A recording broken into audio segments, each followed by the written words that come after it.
Yeah, that's a wizard. 100%. Calling the game right now. Dressed like the Michelin Man, ready to get my on. A really good team that shouldn't have been. 7 different teams won conference championships. U of A not one of them. I just wanted to point that out. Welcome, everybody, to the Sports Experience Podcast. I'm Chris. This is Dom. We're just a couple of comics talking sports. What are we talking about today? Today, we're talking about the great Blue Jays pitcher, Dave Stieb, or Steve Dabe.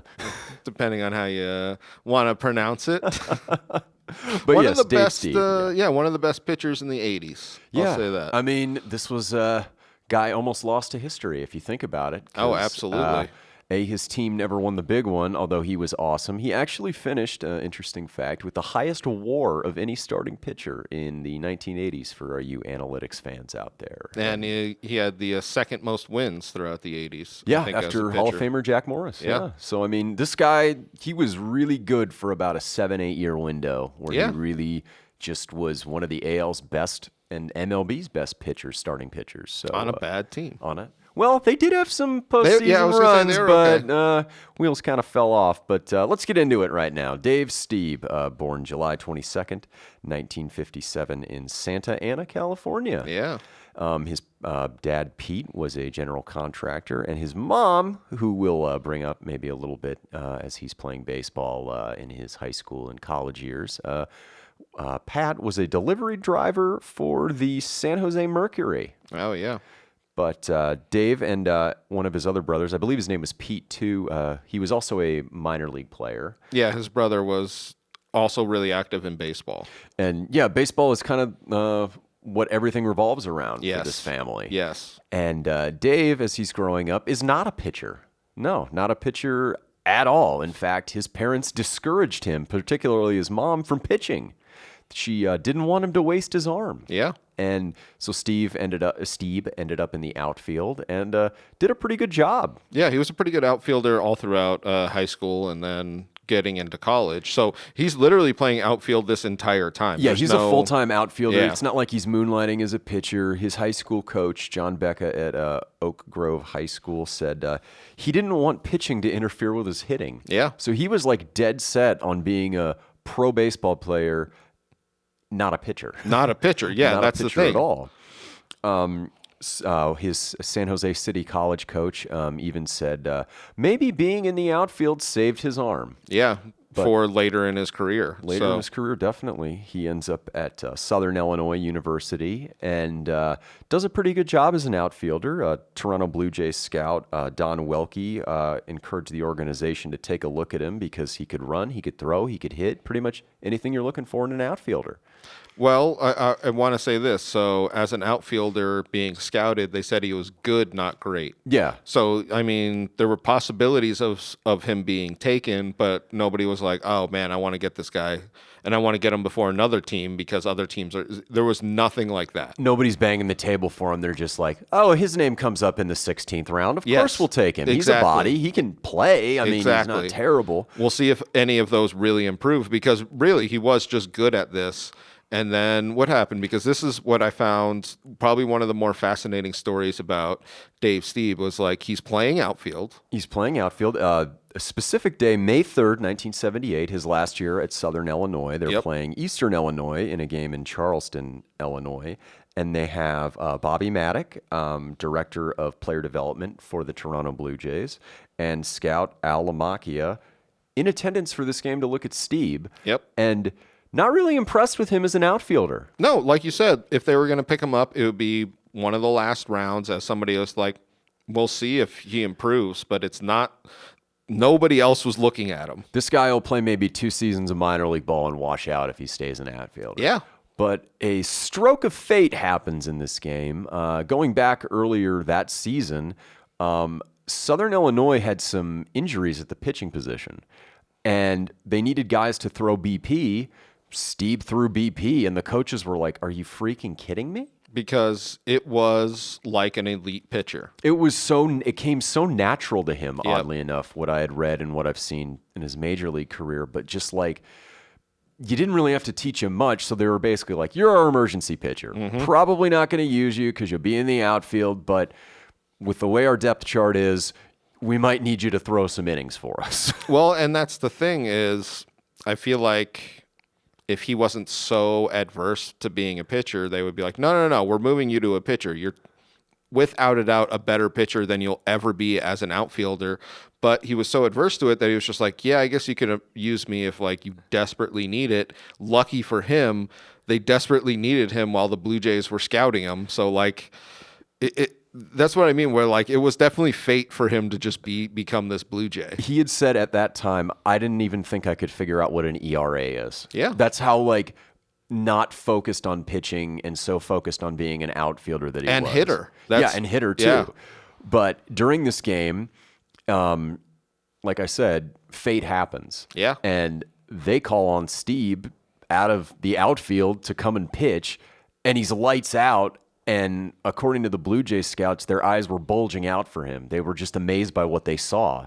Well, and then on top of this is something else that I want to say. So he was a great pitcher that they saw that nobody was scouting to be a pitcher because nobody else saw this thing that they saw. So that's something else where I bet they were like, oh man, he could probably be top 3 as a pitcher, but we're going to snatch him up later because we're the only ones that really know. They had even said we weren't going to draft him as an outfielder, but when we weren't even going to draft him at all after watching him play.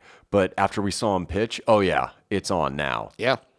And at the time, because I don't know how it just came so natural to him, they were discussing in this old Sports Illustrated article that the conversion for a pitcher from infield to outfield as opposed to just being a pitcher is actually quite natural because you're always throwing to a target. Oh, yeah. And you have a lot of tools to work with that can be refined, but one of their scouts was saying, like, no, it just everything came naturally to him developing as a pitcher.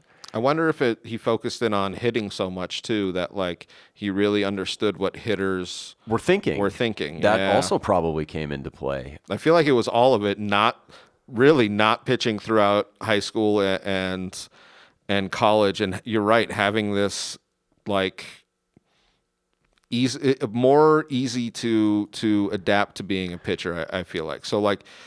This is the transition, like you were saying, like was so seamless. Yeah, and I'm sure he has a ridiculous baseball IQ, so it's not like he's flying blind out there. Yes. But the coaches were talking about how because they needed him, seeing him in BP and their pitching staff was kind of hampered and whatnot. He didn't even throw a pitch until April 1st of that year. Mind you, this game takes place May 3rd. Yeah. That's ridiculous. Yeah. But his college coach said, whose name is Itchy Jones. I saw that. Oh, yeah. Just beautiful. I mean, a beautiful name. Itchy, what does he have? Psoriasis, crabs, we don't know. But he said the scouts didn't know he was going to pitch that day. We didn't even know he was going to pitch that day. Yeah. And they saw 2 of the 17 innings he pitched all year. It's like, man, pick a time to really come through and show your shit. Yeah. But he's drafted 78 later that, I believe, June in the 5th round, actually. So, I mean, rapidly improved his draft stock From there. Not being drafted, I don't think any other team was looking to draft him, to literally being like Blue Jays were like, man, this guy could really be something. Yeah, no, totally. So he joins the Blue Jays organization. Now, mind you, 1978, this franchise is not even a full 2 years old yet. Yes. They're a brand spanking new expansion franchise, not a heck of a lot of talent. Stieb is probably like, I didn't know they had a team probably. But goes to the summer of 78, he goes to Single A Dunedin as a pitcher outfielder. So he's still trying to live that dream. Well, he was still trying to say, hey, I know you guys drafted me as a pitcher, but I'm really an outfielder. And I feel like as soon as he got out there, they were just like, yeah, you're never going to play outfield. No, you're not. Ever. Yeah. Part of me hopes they were kind of condescending, just like, oh, silly. No, you're not. Probably. Yeah, I mean, especially for these minor league guys to really just knock it out of them, just be like, no, you're here to pitch. Don't even get that thought in your head that you're going to play left field. And this is just like a perfect, just like, face plant into reality for him. He's DHing in outfield on days that he's not starting in this short season there in Florida. He hit only 192, which is what a pitcher would hit, Yeah. basically, even though he's later in the American League. But he went 2-0 with a 2.0 ERA, 2.08 ERA in 26 innings. So after that, it was decided finally, because at this time, he only had 2 pitches, but they were both devastating. Like, his fastball was just straight gas, but it had like a little bit of a dip to it. Yep. Like, it would move down. Like, it was just a very heavy fastball.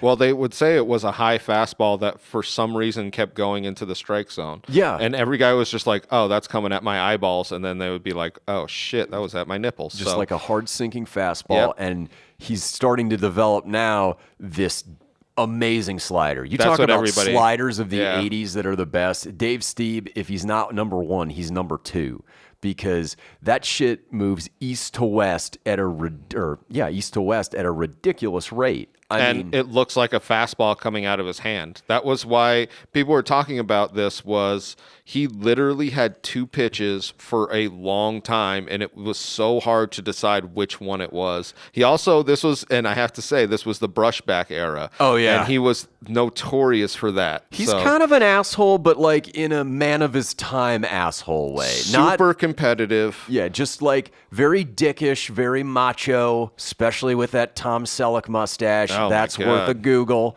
But an intimidating guy for at that time. He's 6'1", 190 pounds. Yeah. You know, and he's a menace on the mound. You can Yeah. still pitch inside, and that's, kind of what he did throughout his career. Well, he was very intimidating, and when you're allowed to do the inside game and brush guys back, it really gets into their head. So Yeah. with this slider too, that you're like, oh no, that's kind of coming at me, and it snaps right back the other way. Like, you should watch some of these. They Yeah. have it where they draw it out now, because I mean, obviously in the 80s they weren't drawing the trajectory. And you're just Computers, like, what where- are those? Exactly. and you see it though, you're just like, whoa, that the drop and the huge hook on it. It is. He really He had could throw these two. one in the strike zone, and then it'll be in the opposite batter's box as the guy just aimlessly Whips. flail. It's Yeah. like you need a cricket bat there, Rad Raff. Well, Like, that's the thing. Coming at him, it looks almost like the exact same pitch. That's why that's what they said, is he perfected these 2 pitches early on. and that was it. Full time for a year. Yeah, that's all he had. But he goes to the Instructional League after that season in Dunedin. It's also down in Florida. And he worked with the Blue Jays pitching instructor, Bob Humphreys. And he just said the guy was a natural. Yeah, all he that's the big needed was thing. maybe another pitch or two, which he eventually developed. He had this curve. great, they call it a dead fish curve. It Yep. just dies. Yep. It just goes, north to south, just dies. And then an effective changeup. I mean, 4 awesome pitches developed within what, a year or 2? Yeah. I mean, But really, his bread and butter is the slider and the fastball. Yes. Yeah. But you're right. He has these other pitches and this is what I saw, like we were saying, saw his coach say, was just like, he picked those up that summer. Yeah. Like, you know what I mean? Like, literally, he's an outfielder coming in. He was just like, nah, I've never thrown a changeup. And then he was just like, you do it like this. He's like, oh, like this? Like, that's kind of how fast he did it. It's kind of ridiculous. Guys take years to develop these pitches, and the foresight of these, people in the Blue Jays organization. My Yes. God, like, kudos to you and kudos to Stieb for working, your tail off to do it well. So in 79, again, in Class A ball, 8 starts, and he goes 5-0. And mind you, at this time, Toronto is crappy. Well, they're and brand they new. need pitches. Yeah, Yeah. I mean, and they need pitchers. So he's promoted up to AAA that same season in 79. So mind you, hasn't even been pitching 2 full seasons yet. Goes to AAA Syracuse, starts 7 games, and then he's in the show Yep. in 1979. So 2 years under his belt, and he's literally starting for the Blue Jays in 79. That's the thing that I find to be ridiculous, but you see he was not intimidated. He wasn't, you know what I mean? He didn't shy away from this. He had that attitude where it's just like, oh, okay, I'm in the majors. I expected to be here. Yeah. Let's go wreck some stuff. you know? Also, I feel like the expectations weren't super high, which is what you want for a young pitcher coming in. And you know what? I was thinking the same thing about his like development, and it's like, granted, the guy is a natural, but like, you go to an organization that believes in you. You go to an organization that's like, no, you're going to do this. We're sending you to the right people to kind of, help you master your craft. and now we're promoting you to a team that's crappy where expectations aren't high, so you can learn on the fly and get better. Yeah. There's like nobody's going to be writing angry, stuff in the press over you losing a game when you're 30 games out of first place. Yeah, and you're a rookie coming in. And you're a rookie with basically no pitching experience. Yeah, it's quite a interesting just path that he got to the majors, because you almost never see this. Oh, totally. So he's promoted June 29th, 1979, in a loss to the Baltimore, though, but he pitches 6 innings, 5 strikeouts, 6 hits, and 5 runs. But he really comes on towards the end of the season and is the first Blue Jays starter to finish with a non-losing record that year. I thought that was ridiculous. 8-8, yeah. Their only pitcher was this rookie that they brought up, that they were...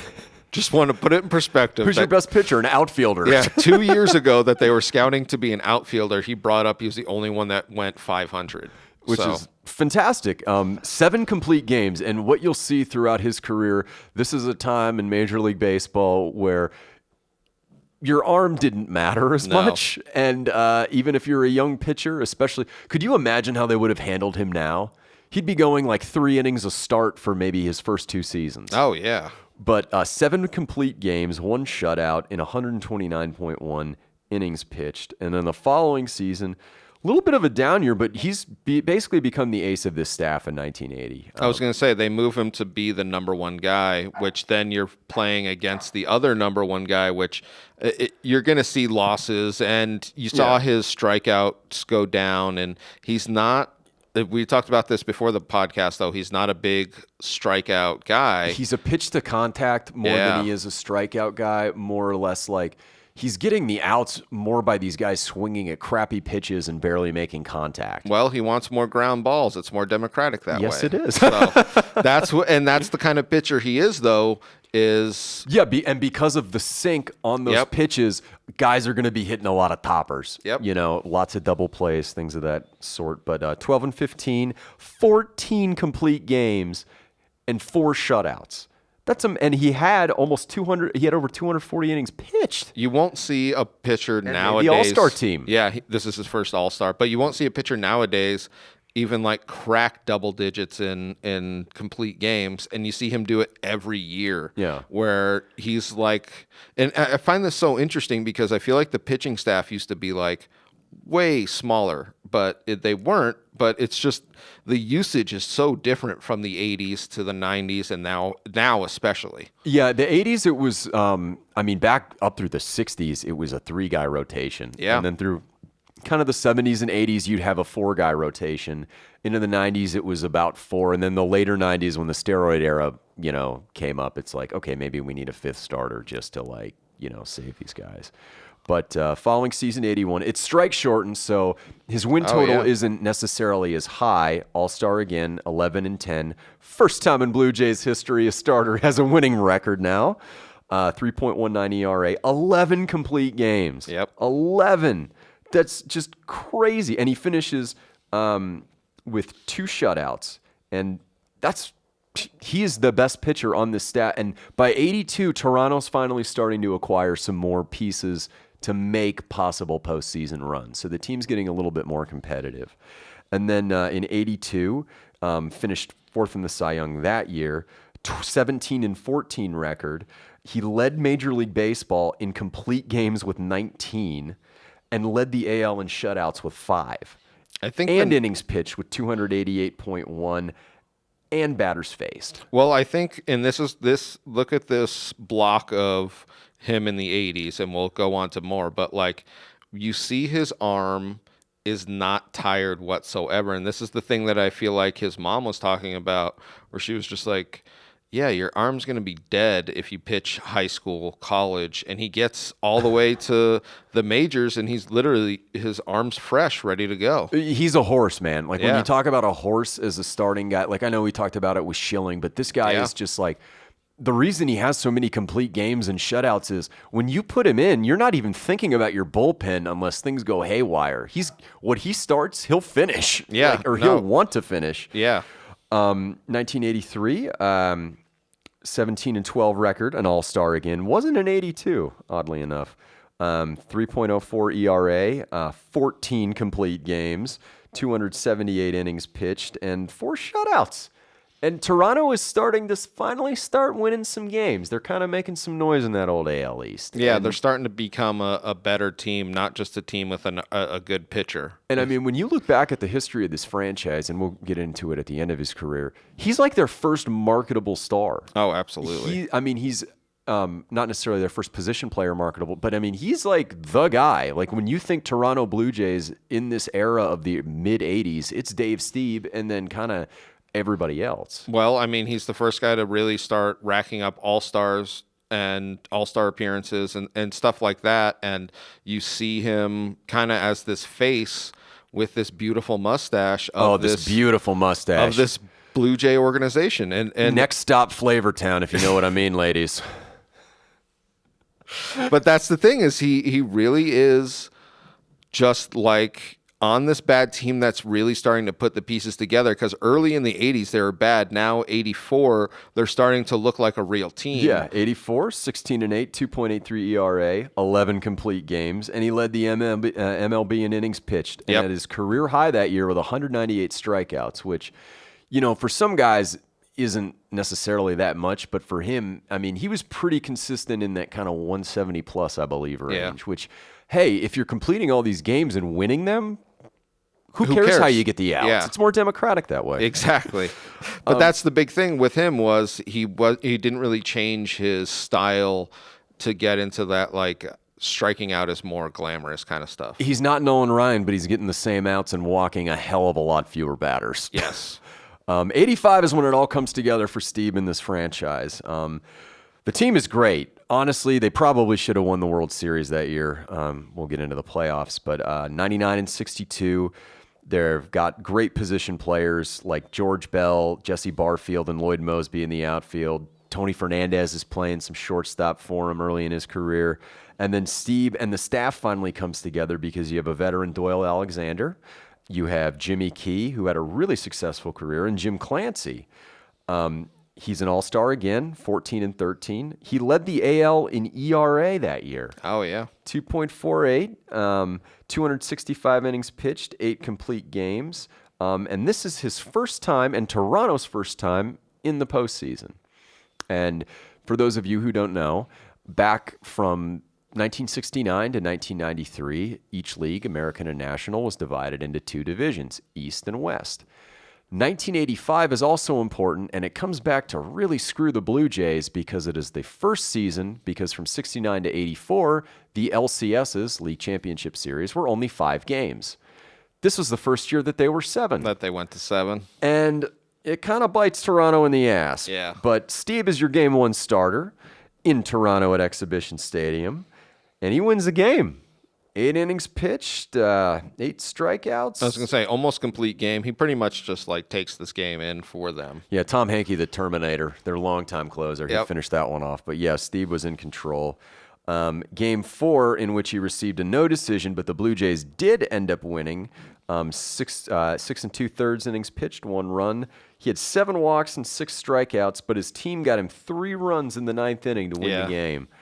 And this is Game 4. And the reason I bring this up is, had this been 1984 rules, the series is over. Yeah, Toronto is up 3-1. That series should have been over, but George Brett and the rest of Kansas City kind of shit in their apple pie. They come back and win 3 straight to go through. So you're right. It's tough to be in that first season of the 7 series and lose on that. I believe Kansas City in that year's World Series also was down 3-1. Oh, yeah. Beat the Cardinals. That's in that, awesome. What was it? The Don Denkinger game where he completely botched that call. Oh, God. But anyway, I did want to bring up, though, because the Blue Jays went to they had their 4-man rotation. So Stieb pitches Game 7, and he's cruising along. They're only down 2-1 in the 5th, but in the 6th inning, a 3-run triple to Jim Sundberg along with a Frank White single put the Blue Jays down 6-1, and they just can't recover. No. And you're thinking, crap, this team will be really good for a long time, but what could have been in 85, because they probably would have beat St. Louis and their light hitting team in that postseason. But that's just one of those what could have been. If they would have stuck to a 5-game series, they would have went through. They probably Captain it's Hindsight. one of those. Yeah, jeez. 86 is kind of a down year for him, only 7-12. He has an ERA over 4.7, 205 innings pitched. 1987, you're thinking, okay, because 86 is the year Boston wins the AL East. 87, Toronto was leading basically the entire year.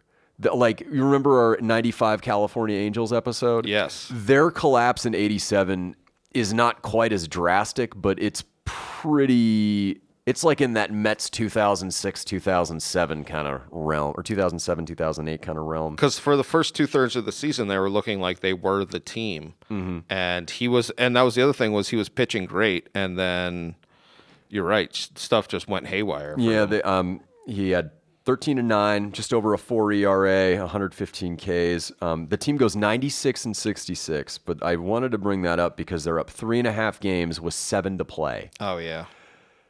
They're 96-59, and they lose their last 7 games, 4 of which, I think 3 or 4 of which, including the final series, were to the Tigers, who ended up catching them. Because that was that Tigers team that played Kirby Puckett's team in the 87 LCS, which the Twins ended up winning.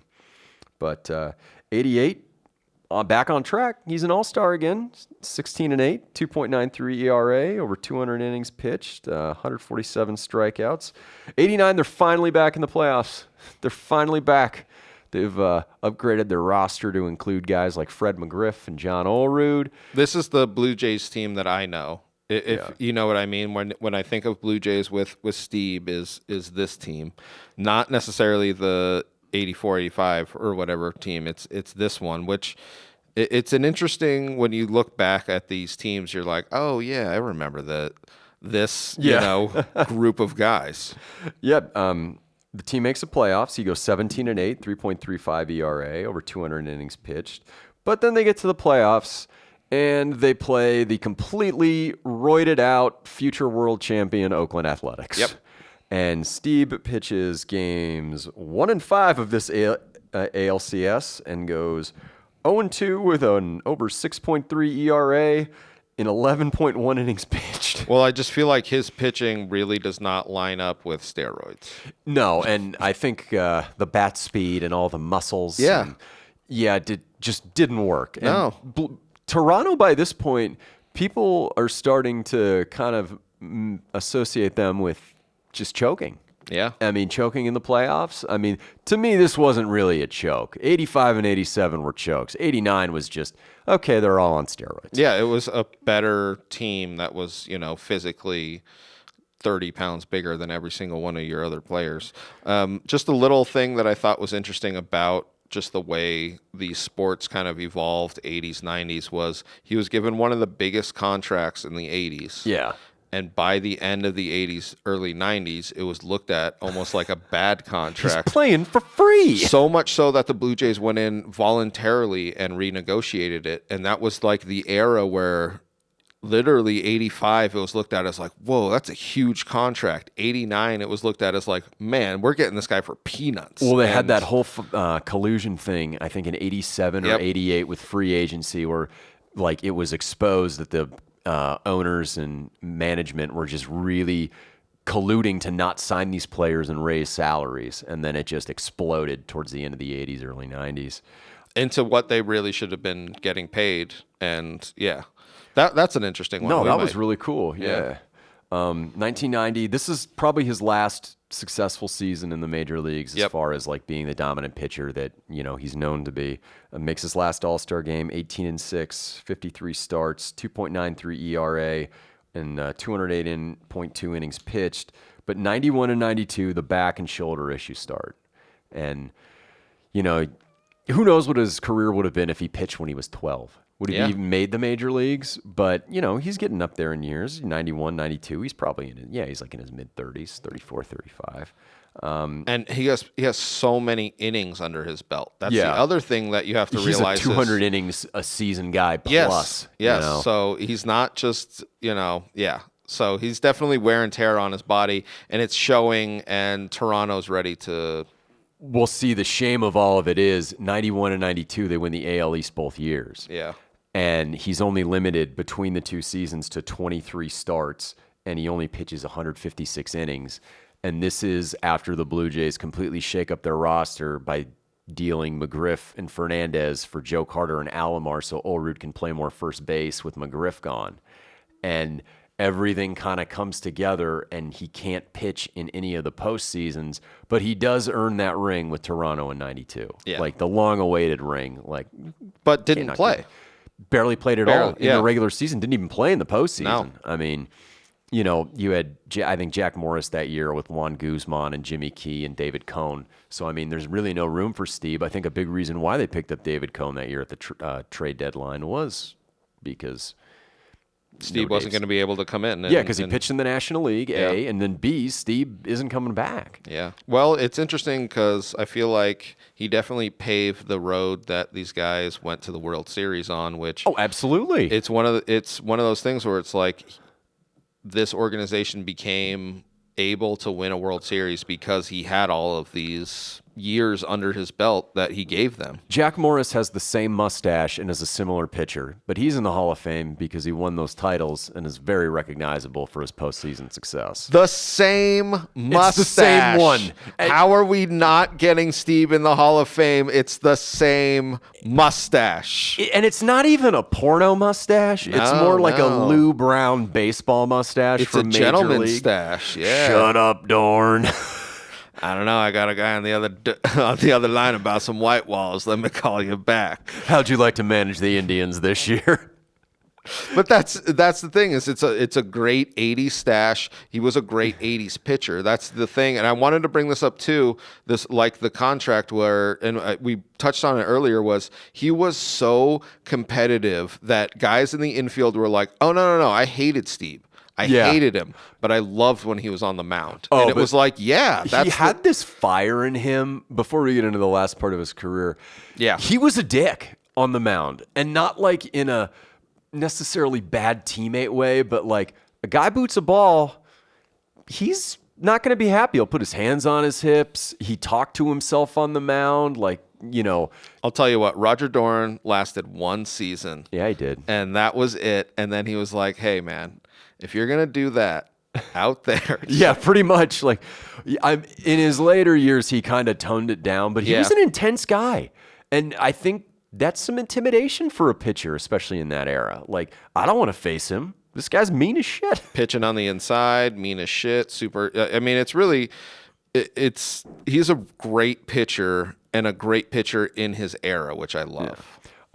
So in 93, he goes to the White Sox, goes 1-3 in 4 starts with an over 5 ERA, and then retires for 4 seasons. He retires for 4 seasons, but he comes back at 40 in 1998 with those Blue Jays and pitches 19 games to finish his career up in Toronto. I love so much that he retires and pretty much just gets healthy from injury. That's kind of what he was saying was like, no, it took that long for my shoulder to kind of come back. And then came back and didn't pitch like, "Hey, look, Steve's back for a game." It was like, no. He was a pitcher in this rotation that pitched 19 games at the age of 40. Yeah, I mean, it's awesome. some Nolan Ryan stuff. I mean, it wasn't like he was super dominant, but he was a competitive baseball player. He wasn't there as a sideshow or that type of thing. Hitting with a piano leg? No, he was there as a legitimate pitcher in their rotation. Before we get into kind of statistical analysis here for I was going to say, let's not get post-career. We gotta talk about Dave Stieb is one of the most unlucky pitchers, not only in the 1980s, but probably in Major League Baseball history when it comes to no-hitters. I can't even imagine somebody repeating what he's done. No, I mean, it's pretty ridiculous. From 1988 to 1990, he carried a no-hitter into the 9th inning 4 times. So let's start in 1988. 1988, they are playing on August 24th. The first one is August 24th, 1985. Oh. They are playing the Chicago White Sox, and he's facing Tom Seaver. Granted, this is end of his career Tom Seaver, but still Tom Seaver. He only had 4 runners reach base in that game. And then Steve gave up 2 straight homers to start off the 9th inning. They were up 6-0, and then they ended up winning 6-3. 1984, and this was the back-to-backs. This is what These are the back-to-back ones. September 24th, 1988, they're playing in Cleveland Municipal Stadium. He's down to the final strike in the 9th inning. This is what blows my mind. So 2 outs, 2 strikes. 2-2 count to Julio Franco. The ageless wonder, Julio Franco, playing in the 80s, 90s, aughts, probably playing under an assumed name in the last decade. God, I hope so. He hits kind of like just a chopper to second base to Manny Lee, and it's not even Lee's fault for what happens here. I mean, and you can't score the play in air because he never even touched the ball. No. But that's what ball sucks. Bouncing hits like the lip of the infield and the infield grass and bounces over Lee's head into right center field. It is the most ridiculously unlucky play. Like, and what I kept watching it because I felt like it was in like Major League where Willie Mays hits it and he goes, oops. Like, it's not a hard hit ball. It's just literally a routine grounder. K-Wabo hit toward the hole. Yeah, he goes to pick it up. It hits this lip and literally goes so far over his head. He sees it and jumps for it and still can't like even get it, which is so unbelievably unlucky. It's like at one of those moments, it's like, man, if God exists, he really does hate me. Yeah, like, no shit. And it's not like the guy booted the ball either. It just bounced incorrectly, and he couldn't even make a play on it after readjusting. Yeah, I'd be surprised. I bet this has happened before where the ball has hit the lip, but not hit the lip like this and like cleared the guy jumping. Like it's quite the scene. And it's not, and it just keeps getting even more disturbing.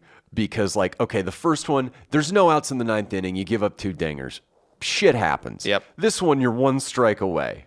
Then in the next game, his very next start, by the way, this isn't like, a year or 2 removed. This is a week down the road or whatever, yeah. September 30th, they had a 4-0 lead in the 9th inning. All he's got is 1 walk and a hit by pitch. And on a 2-2 count, again with 2 outs, Jim Traber hits a soft liner over Fred McGriff. The damn Orioles. The announcers in that game were just like, no, like it is so funny because they're just like again? You ever see that high school Texas football comeback where those announcers are like, good gosh almighty, no! Yes, seriously. That's like, no, the town's going to go down from here. It's so much Labatt drinking that night in Toronto, everyone. My God.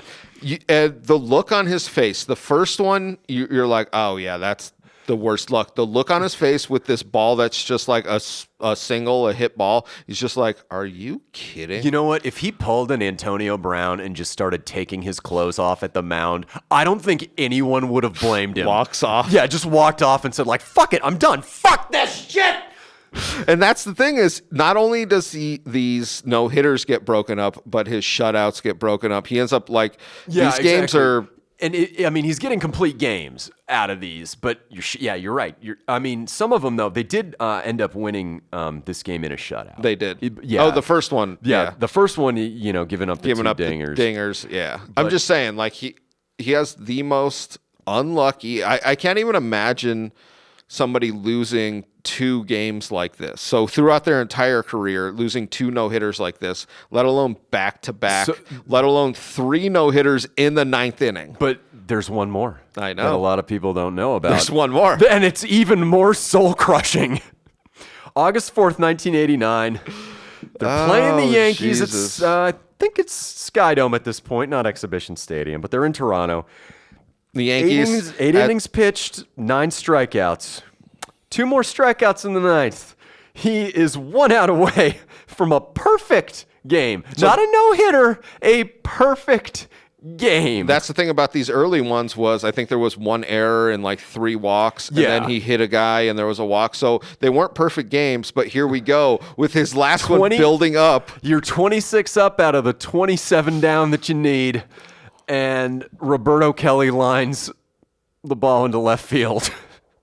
And just breaks up the perfect game. It's never going to happen for him. But however, because he is a goddamn champion, Dave Stieb in 1990 finally does it. Yes. September 2nd, 1990, pitches that elusive no-hitter, 9 strikeouts, 4 walks, obviously, because it's not a perfect game, but gets Jerry Brown on a fly ball to Junior Felix in right field and closes out the first no-hitter in Blue Jays history. Yeah. Not only that, the 30th shutout of his career and the last one, I believe, of his career, which is pretty goddamn incredible. No, yeah, he was a great pitcher, and just the bad luck to have 4 no-hitters die in the 9th and then actually get one is pretty awesome at the end, especially being the last. Yeah, but I mean, if I'm correct, say he locks them all down, I mean, say he gets 4 extra no-hitters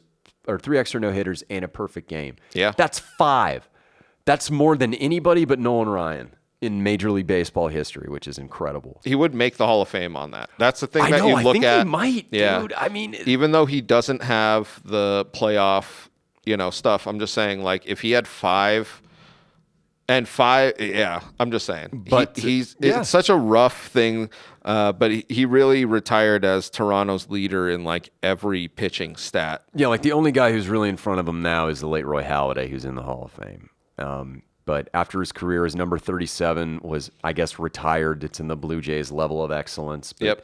7-time All-Star, 176 and 137, 3.44 ERA, 103 complete games, and 30 shutouts.